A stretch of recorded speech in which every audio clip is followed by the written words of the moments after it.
మహారాష్ట్రలో వింత రాజకీయం. అమరావతి జిల్లా అచల్పూర్ మున్సిపాలిటీలో ప్రత్యర్థులు ఒకటయ్యారు. కూటమిగా ఏర్పడ్డ బీజేపీ, కాంగ్రెస్, ఏఐఎంఐఎం.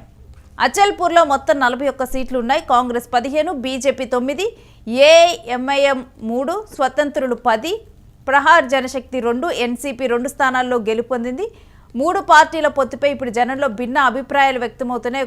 మహారాష్ట్రలో ఒక వింత రాజకీయం కనిపిస్తూ ఉంది. కాంగ్రెస్, బీజేపీ, ఏఐఎంఐఎం పొత్తులో ఉండటం కూడా ఇక్కడ ఒక ప్రత్యేకమైన రాజకీయంగా కనిపిస్తూ ఉంది. అమరావతి జిల్లా అచల్పూర్ మున్సిపాలిటీలో ఈ ప్రత్యర్థులు ఒకటవటం కూడా, ఎందుకంటే మనం పార్టీ సిద్ధాంతాల పరంగా చూసినా చాలా డిఫరెంట్, కానీ ఇక్కడ ఏదైతే లోకల్ ఫార్ములా వర్కౌట్ అయినట్లుగా తెలుస్తుంది. లోకల్లో రాజకీయాలు అనేవి డిఫరెంట్గా ఉంటాయి. సో మున్సిపాలిటీలో ఏవైతే బద్ధ శత్రువులుగా ఉన్నాయో బీజేపీ, కాంగ్రెస్ అంటే ప్రత్యర్థులుగా ఉన్నారో ప్రతిపక్షాల్లో, కేంద్రంలో ఈ 2 పార్టీలు ఒకటవటం, ఎప్పుడు కూడా కామెంట్స్ చేసేటువంటి ఏఐఎంఐఎం ఈ 3 పార్టీలు ఒకటే గెలవటం కూడా ఇప్పుడు చాలా చర్చనీయాంశంగా ఒక వింత పొత్తులా మారింది.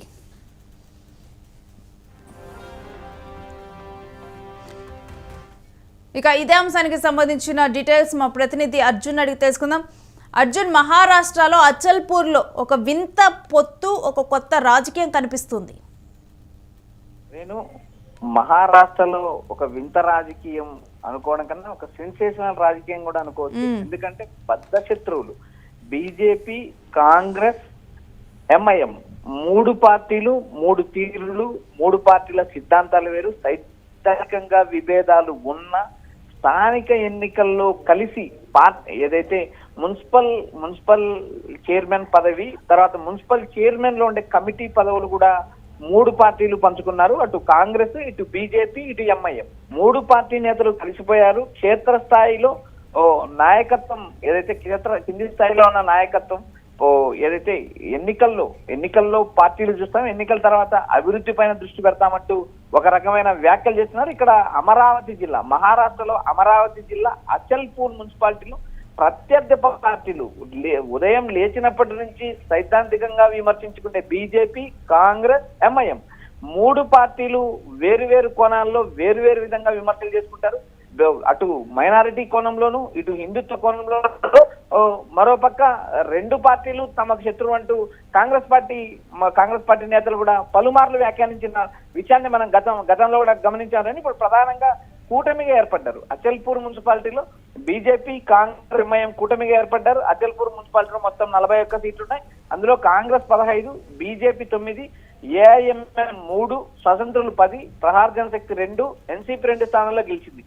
3 పార్టీలు పొత్తులో ఏకమయ్యి 3 పార్టీలు కలిసి ఈ ఏదైతే చైర్మన్ పీఠాన్ని దక్కించుకున్నాయో వాటి మీద ప్రజల్లో కూడా భిన్నాభిప్రాయాలు ఏర్పడుతున్నాయి. ఎందుకంటే ఎన్నికల వరకే పార్టీలు చూస్తామంటూ, ఎన్నికల తర్వాత అభివృద్ధి పైన దృష్టి పెడతామంటూ స్థానిక నేతలు వ్యాఖ్యానించడం కూడా రాజకీయ పరిణామాల్లో ఒక మార్పు అనుకోవాలి. ప్రధానంగా ఏదైతే ఈ అచల్పూర్ మున్సిపాలిటీ కన్నా ముందు జరిగిన ఒక ఎన్నిక మనం గమనిద్దాం. రేణు, ఎంఐఎం ఏదైతే అకోట్ మున్సిపాలిటీలో బీజేపీ, కాంగ్రెస్, ఎంఐఎం కలిసి నేపథ్యం మనం గమనించాం. ఇప్పుడు ప్రధానంగా ఏదైతే అంబర్నాథ్ మున్సిపాలిటీలో కాంగ్రెస్ పార్టీతో పొత్తు కుదుర్చుకున్నారు, ఏదైతే ఎంఐఎం, కాంగ్రెస్ అంబర్నాథ్ మున్సిపాలిటీలో పొత్తు కుదుర్చుకున్నారో అక్కడ కూడా స్థానికంగా బీజేపీకి సంబంధించిన కొంతమంది మున్సిపల్ కౌన్సిలర్లు ఎంఐఎం కు మద్దతు ఇచ్చారు. మద్దతు ఇస్తే ఏకంగా సీఎం దేవేంద్ర ఫడ్నవీస్ జోక్యం చేస్తున్నారు. దేవేంద్ర ఫడ్నవీస్ జోక్యం చేసుకున్న తర్వాత ఆయన సీరియస్ కావడంతో ఏదైతే స్థానికంగా ఉన్న కౌన్సిలర్లు కూడా ఏదైతే ఆ పొత్తు నుంచి బయటకు వచ్చారు. తాము బీజేపీలోనే ఉన్నామంటూ కౌన్సిలర్లు ప్రకటించిన నేపథ్యం చూసాం. ఇక్కడ ప్రధానంగా సైద్ధాంతిక విభేదాలు ఉన్నప్పటికీ కూడా ఇక్కడ అచల్పూర్ మున్సిపాలిటీని మనం గమనించినప్పుడు ఏదైతే క్రీడా కమిటీ చైర్మన్ గా ఎంఐఎం కౌన్సిలర్ ఎన్నుకున్నారు, నీటి సరఫరా కమిటీ కౌన్సిలర్ గా కాంగ్రెస్ కౌన్సిలర్ ఎన్నుకున్నారు, మహిళా శిశు సంక్షేమ కమిటీ అధ్యక్షురాలుగా బీజేపీ కౌన్సిలర్ ఎన్నుకున్నారు. ఇక్కడ స్థానికంగా ఉన్న నేతలు ఆయా పార్టీల మధ్య పొత్తులు ఏర్పరచుకున్నారు. ఇక్కడ బీజేపీ సిద్ధాంతపరంగా తీవ్రంగా బీజేపీ వ్యతిరేకించడం జరిగింది. రేణు, అయితే అర్జున్, ఈ పరిణామాలని దేశవ్యాప్తంగా మారుతున్న రాజకీయ పరిణామాలుగా మనం చూడొచ్చా? ఎందుకంటే స్థానిక ఎన్నికలు వచ్చేసరికి కూడా మా అధినేత కోసం మేము చావటానికైనా చంపటానికైనా సిద్ధం అంటూ దాడులు చేసుకునేటువంటి కార్యకర్తలు ఇలా లోకల్ మున్సిపాలిటీ కానీ ఇలాంటి ఎన్నికలు వచ్చేసరికి కూడా కలిసిపోతున్నటువంటి సిచ్యువేషన్స్ మనకి ఆయా రాష్ట్రాల్లో కనిపిస్తూ ఉన్నాయి. కొన్ని ప్రాంతాల్లో మనం చూస్తున్నాం ఎక్కడైతే బద్ధశత్రువులుగా ప్రతిపక్షాలుగా ఉన్నటువంటి వారు కూడా లోకల్లో ఊర్లలో కలిసిపోయి వాళ్ళు ఒకరిని గెలిపించుకొని వాళ్ళ ప్రాంత అభివృద్ధి కోసం ఇది బాగుపడటానికి ప్రాంత అభివృద్ధి కోసం ఇది ప్లస్ అవుతుంది అని చెప్పి ఆలోచించే విధానం ఒకటి కనిపిస్తోంది. రేణు, స్థానిక దేశవ్యాప్తంగా మారుతున్న రాజకీయ పరిణామాలు దృష్టిలో పెట్టుకొని ఆయా ప్రాంతాల్లో స్థానికంగా గ్రామాల అభివృద్ధికి కానీ మున్సిపాలిటీల అభివృద్ధికి కానీ పార్టీ ప్రజాప్రతినిధులందరూ ఏకమయ్యి తమ ప్రాంతాన్ని అభివృద్ధి చేసుకోవాలనే ఆలోచన ప్రజల్లో ఇప్పుడిప్పుడే మొదలవుతుంది. ఫర్ ఎగ్జాంపుల్ మనం అచల్పూర్ మున్సిపాలిటీ అంశం మనం పక్కన పెడితే బీజేపీ, కాంగ్రెస్, ఏదైతే ఎంఐఎం పార్టీలు కలిశాయనే నేపథ్యాన్ని మనం వచ్చే పక్కన పెడితే కేరళ రాష్ట్రంలో కూడా మనం గమనించాం. బీజేపీ, కాంగ్రెస్ ఏకమైన పరిస్థితి పలు మున్సిపాలిటీల్లో కనిపించింది. ఎందుకంటే అక్కడ ఉన్న లెఫ్ట్ పార్టీలను ఓడించడానికి కొన్ని మున్సిపాలిటీల్లో కాంగ్రెస్ తో పాటు బీజేపీ కౌన్సిలర్లు కూడా ఏకమై ఓడించే నేపథ్యం ఉంది.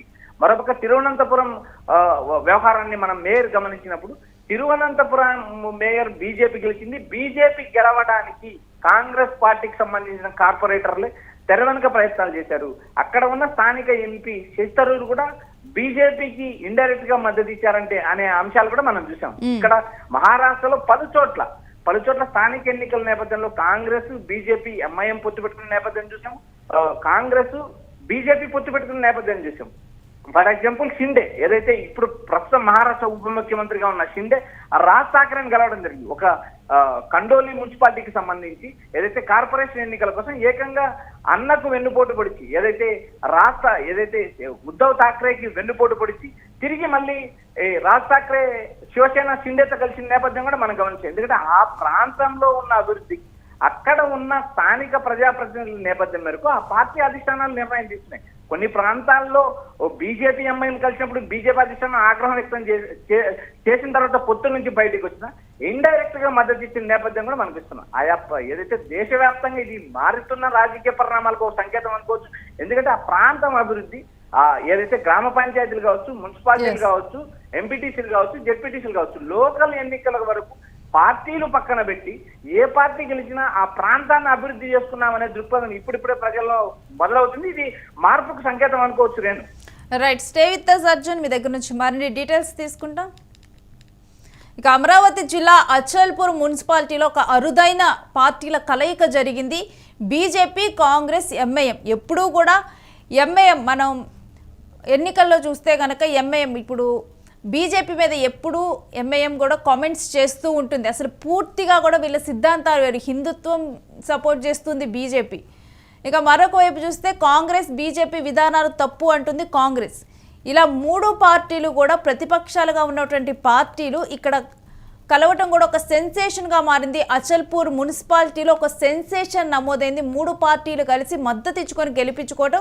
మొత్తం కూడా 41 సీట్లు ఉంటే దీంట్లో కాంగ్రెస్ 15, బీజేపీ 9, ఎంఐఎం 3 సొంతం చేసుకోవటం, స్వతంత్రులు 10, ప్రహర్ జనశక్తి 2, ఎన్సీపీ 2 స్థానాల్లో గెలుపొందటం. ఇక ఈ మూడు పార్టీల పొత్తు చాలా సెన్సేషనల్ పొత్తు అని చెప్పాలి. జనంలో కూడా వీటి మీద భిన్న అభిప్రాయాలు వ్యక్తమవుతున్నాయి.